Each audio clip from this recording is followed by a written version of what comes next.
tugas ya, nama minumannya itu apa sama nama anggota kelompoknya seperti itu. Ya, are you ready? Ready. Oke, SMK? Bisa. SMK? Hebat. SMK? Bisa hebat.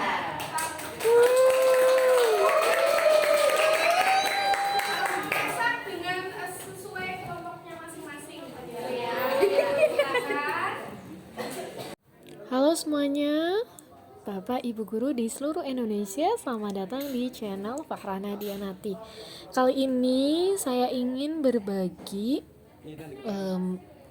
model atau metode pembelajaran. Jadi saya mengampu sejarah dan kebetulan yang saya ampu ini adalah kelas kuliner kelas 11. Nah, ini mapel sejarah di bab kolonialisme dan imperialisme.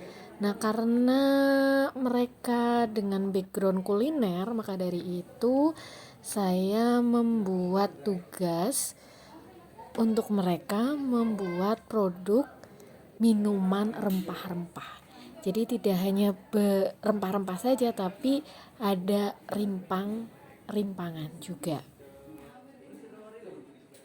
Nah, produk ini sebenarnya tidak hanya dibuat di kelas 11 saja Bapak Ibu, tapi juga bisa masuk ke materi kelas 10 jalur rempah-rempah atau jalur rempah-rempah Nusantara. Nah, ini juga bisa buat produk membuat minuman rempah-rempah atau rempah rimpang. Selain itu juga bisa membuat jenis makanan-makanan yang terdiri dari komposisinya rempah-rempah.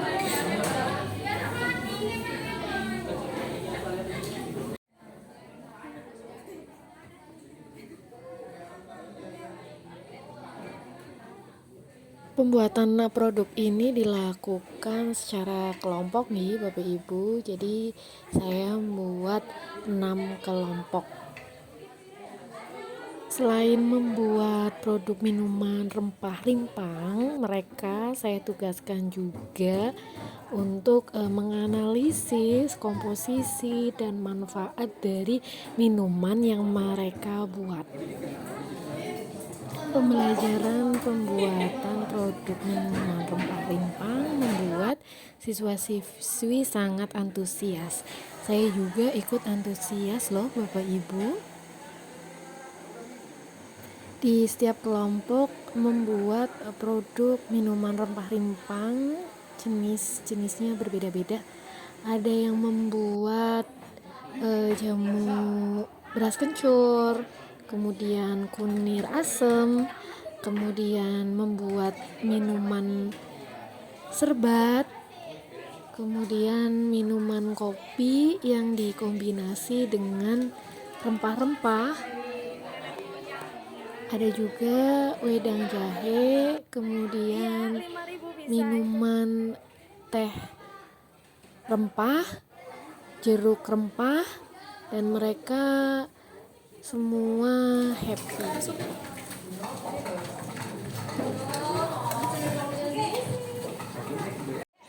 Setelah produknya jadi, mereka melakukan presentasi di setiap kelompok. Saya memberi nilai dari proses pembuatan produk minuman rempah rimpang, kemudian dari jenis minumannya, kesulitan dalam pembuatan, kemudian jenis bahan, kemudian menilai bagaimana mereka menganalisis dari manfaat minuman rempah rimpang yang mereka buat, kemudian menilai dari rasanya. Dan semua produk yang dibuat oleh anak kelas 11 kuliner B semuanya enak, semua pas semuanya. Nah, yang sedang saya cicipi inilah produk wedang jahe. Nah, dari kelompok ini pembuatan wedang jahe ini pas sekali rasanya dan jahenya komposisinya juga pas. Jadi tidak terlalu nyegrak di tenggorokan. Kelompok selanjutnya ada teh rempah, kemudian ditambah dengan lemon. Satunya itu ya. Ini sebenarnya hampir mirip kayak lemon tea sih, tapi ini enak. Kayaknya kayak apa Mbak? Ini kayaknya apa? Kayaknya apa? Mereknya? Merek tehnya? Oh, teh tongki. Oke. Fungsinya apa? Manfaatnya? Manfaatnya? Manfaatnya apa? Bisa meredakan rasa Pencernaan, menghilangkan rasa mual, rasa mual, terus mengurangi rasa hidung selimbat. yang cur, ya yang tadi. Selanjutnya ada kelompok yang menurut Ada saya sedikit effort sampling ya. sekali pembuatannya Apa karena aja komposisinya? membuat jamu beras kencur. Nah, ini komposisinya ada berasnya itu di blender, kemudian tambahin kencur, kemudian ada jahe, ya. Nah, ada kesalahan sedikit mengenai sama menurut aturan cara pembuatan beras kencur yang akhirnya jadi bubur beras gitu. Tapi alhamdulillah kelompok ini tidak sebagian itu langsung dicampur yang akhirnya jadi bubur beras. Jadi masih ada produk yang memang aturan pembuatannya benar.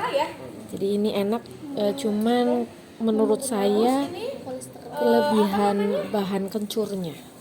Tapi overall ini kelompok effort banget. Bukan. Usahanya yang luar biasa ini ya.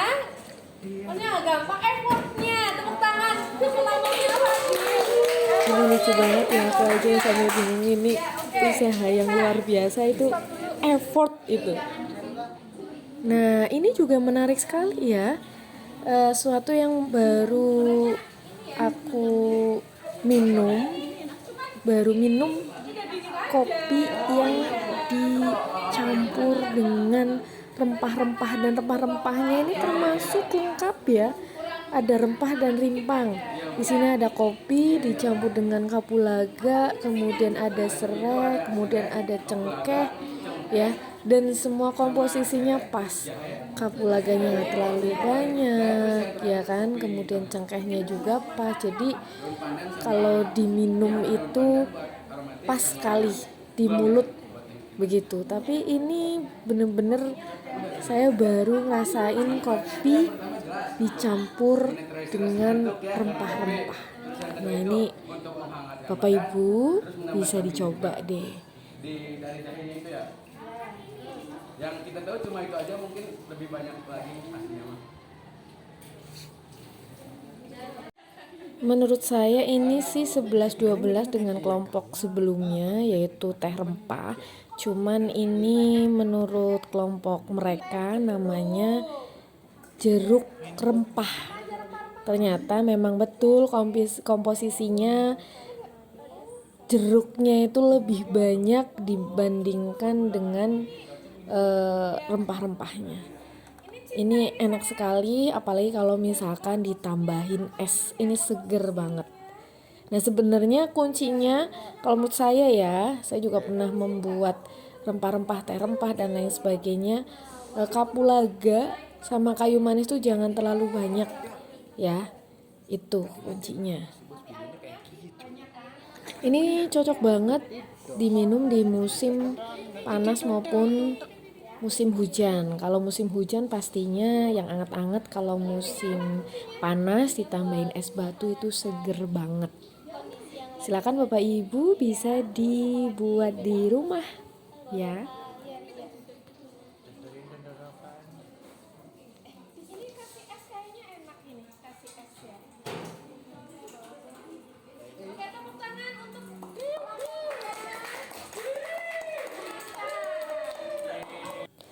Produk selanjutnya ada minuman serbat. Sebetulnya ini juga udah familiar di saya ya. Nah, ini enaknya apa? Asemnya itu nggak terlalu asem. Jadi mereka bener-bener takarannya tuh pas. biasanya kan kalau bikin serbat itu kan asemnya itu kayak belum diminum aja udah di lidah itu udah kelihatan asem, udah ngerasain asem gitu kan.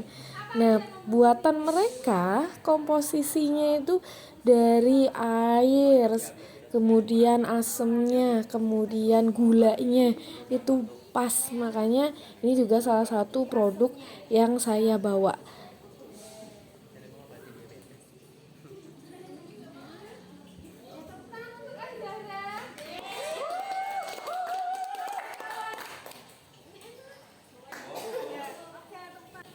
Nah, ini juga kelompok yang menurut saya effortnya juga tinggi ya, karena tidak mudah membuat jamu kunyit asam ya. Mereka harus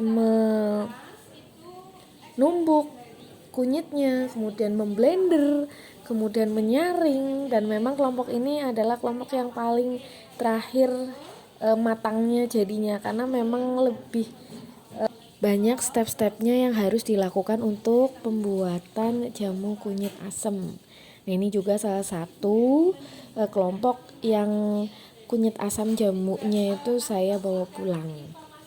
Tapi intinya semuanya enak semua dari produk-produk yang mereka buat, yaitu minuman, rempah, dan rimpang.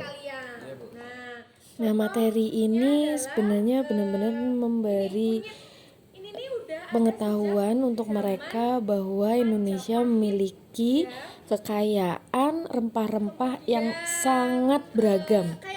Nah, pemerintah juga sedang mendaftarkan ya jalur rempah ke UNESCO. Mudah-mudahan di tahun 2024 jalur rempah Nusantara menjadi warisan dunia.